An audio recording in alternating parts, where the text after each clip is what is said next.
And welcome to this edition of Assembly Calendar. I'm Matt Vischer. Our guest today is New York State Assemblyman Bob Oakes, who represents the 130th Assembly District of Wayne, Cayuga, and Oswego County. Thank you very much for joining us today. The Assemblyman is here. We're discussing a variety of issues, sir. Good to see you. Good to see you. We're in the second, as of this taping, the second week of March, and things, of course, are heating up here in Albany. Attention turning to the state budget process.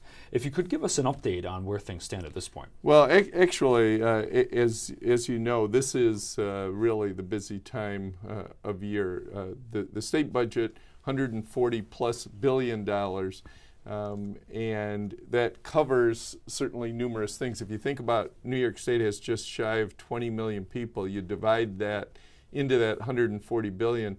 That's over $7,000 for every man, woman, and child that lives in New York State. How does New York State spend that money? What are our priorities? Those are decisions that are made on an annual basis. And the governor of New York, as the executive, has an awful lot of power in that process. He puts together the proposal and puts that before the state legislature. Governor Cuomo did that in, I think, the 21st of January. We've had that document since then, held 13 budget hearings on various portions of the budget. We were able to ask commissioners of the various departments, how are you going to manage this? What does this mean? As well as a number of advocates came to us and talked about, gee, we think there ought to be more money here, or we think you ought to be shifting your concerns or your priorities in a little different way. And so we've gone through that process. Last week, we came to an agreement on how much revenue we could anticipate for the state. And to do that, the state doesn't actually set the amount of revenue and then it all comes in. We have certain tax rates and whatever, so how much we're going to collect, whether that's from individuals through their personal income tax, which is the largest piece that we get revenue for the state, or sales tax. How robust is the economy going to be in the retail sector? How much money can we anticipate from the state that we might be collecting and have to spend? What about corporate taxes? What about excise and special use taxes that are all going to come in? How's it going to work from the federal government and the dollars that they send New York? As a part of that process, we bring economists in, people who are expert in the field, looking ahead and saying, what is 2014 and the first part of 2015 going to look like? What can we anticipate? Are we going to see revenues creeping up? Are we going to see them going down? Whatever. Based on the economy. And absolutely. And so we've come together after we listened to all of that and talked. There was an agreement that there would be about $175 million above what the governor had anticipated. And when you think about that, $140+ billion, $175 million is a lot of money, but as a percentage of $140+ billion, not a huge difference. But now, as the process is continuing, where we are now, as you mentioned, the second week of March, both the Senate and Assembly are putting together resolutions. They aren't actual bills, but they are resolutions that put together their perspectives of how, if it was totally up to them, how the budget might look in the state. So now we've got the governor's proposal. Now we're going to have the Assembly and Senate proposal over here, and hopefully that brings us to a consensus later. Well, yeah, we'll see how that works. Later this week and into next week, bringing conference committees, which would have representatives from both the majority and the minority in both houses, coming together to discuss those differences, because there will be differences and priorities between the two different houses' budgets, and negotiations to hopefully come to enough of a consensus to pass those bills in both houses, have the governor sign it, and have a hopefully fourth consecutive on-time budget. The state fiscal year runs from April 1st to March 31st, and that's why we are driving toward this March time frame. So everything seems to be on time. It is at this point. The thing you learn if you're around here long enough is what seems to be happening today may take a turn in the road a few times down the road. But very honestly, New York State had a historic problem of late budgets. A few years ago, when Governor Patterson was still here, he figured out that there is some power of the executive that actually has brought people. Used to be, if I held out, you kind of think of a sports figure, they might hold out to get more money as they get closer to the start of the season. The Speaker of the Assembly was very good at holding out while the governor and the Senate may want to get a budget done more timely. The Speaker was very good at holding out and saying, well, I'm not doing it unless this is included in that. That power to one of the legislative leaders kind of delaying the process to hold out has kind of been lost with some of the nuanced changes in the budget process. Gives a lot more power to the governor, and it's kind of like if you don't get it negotiated by April 1st, then you're probably not going to get it because all the power at that point kind of tips to the governor. Makes sense. Now, in terms of school funding and education, where do things look at this point? Well, as you know, Governor Cuomo's first budget year, he was facing a $10 billion deficit, huge problems in the state. And the reason we were in that position is because we had really, in 2006, 7, 2008, at the same time that the economy was going down and revenues were going down, we had then Governor Spitzer proposing budgets that were increasing spending dramatically. It caused great problems in the budgeting process. Governor Cuomo came in, did a good job actually of pulling that all together, but part of that process was doing some dramatic cuts to schools. Gap elimination aid, I think, was one of them. Absolutely, and so that created a gap between what they were getting before and what they're getting now. Since after that first year, we've been able to add some money back in, but the gap is still there, and it's still around $1.3 billion.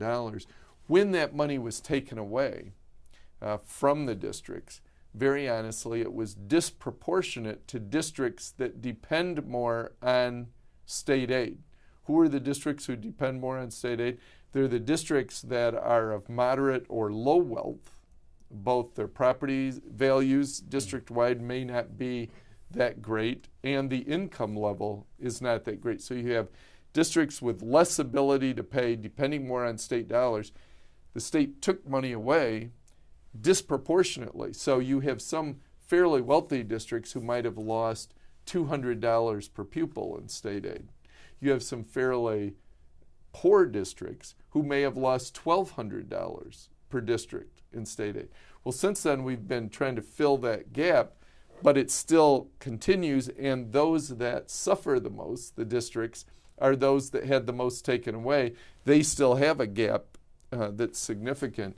And so as a upstate legislator who represents mostly small rural districts who their wealth ratio compared to the rest of the state is low, my feeling is we should be putting any aid in education into filling that gap so that we can eliminate that. And it's been called then gap elimination adjustment or funds.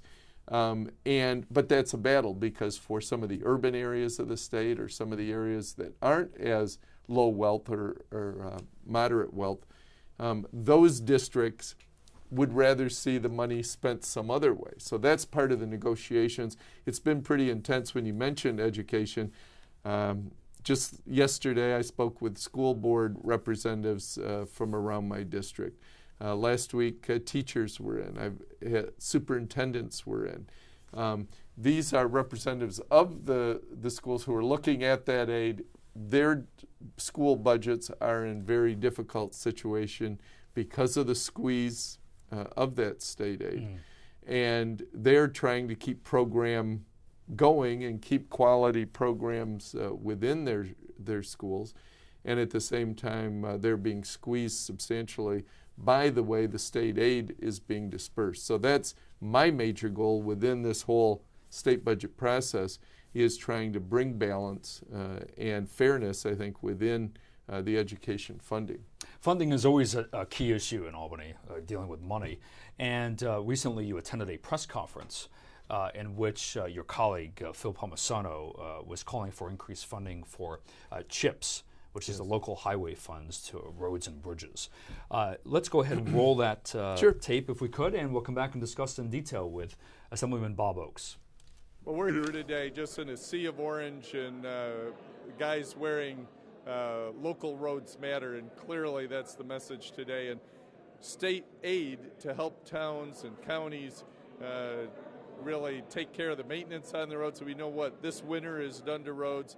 We know the condition of a lot of bridges. We've seen some closings along the canal and others. There's local bridges at issue here and culverts. State aid, putting a package together as a part of this 2014-2015 budget just makes total sense. And the hundreds of people from around the state, and especially the people from Wayne, Cayuga, and Oswego County today, we've talked about it. Now it's time to have some action as we negotiate this budget over the next few weeks. So I don't have to tell you, Assemblyman, anybody who knows, this has been a harsh winter. I've been out driving around, potholes everywhere.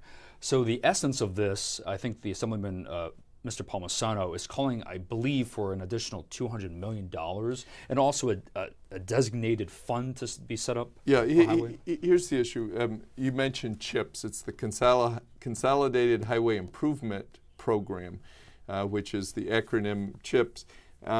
Those are the funds that the state provides for the counties and the local towns and villages to help them in maintaining their roads.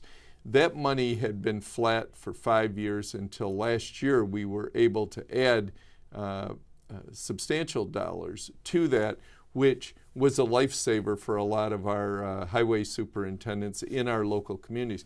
If you look at all the roads around the state, around 2/3 of them are local roads. And certainly we have the thruway and we have the interstate system and some of the major state highways.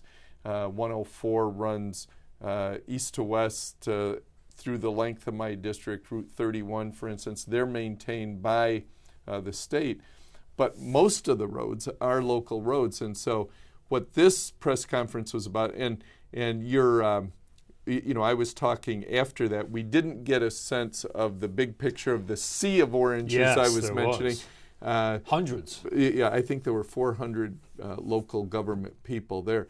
The goal this year is to put $50 million into the CHIPS program to increase that, but to start a dedicated program for bridges and culverts of $200 million so that local bridges and culverts, some of the areas it's just to let a little creek through. You don't really need a bridge, but you've got to have a culvert that works so that there's a flow of water and you can get your cars over.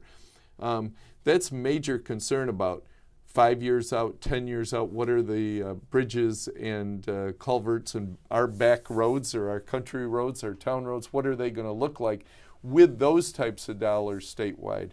We feel that that would be a great down payment to keeping our local roads in a decent enough condition. When you mention, how things are today, we're seeing how those roads, they're going to have to take most of their money not to fix a road on schedule, but to fill potholes from what we've experienced. Which are all over the place. Absolutely. Well, thank you very much, Assemblyman, for joining us today. It was always a pleasure to see you. And thank you for joining us. If you want to reach out to Assemblyman Bob Oakes, you can do so by writing 10 Leach Road, Lyons, New York, 14489. You can call the Assemblyman at 315-946-5166. Thank you very much for joining us today. Until next time, take care.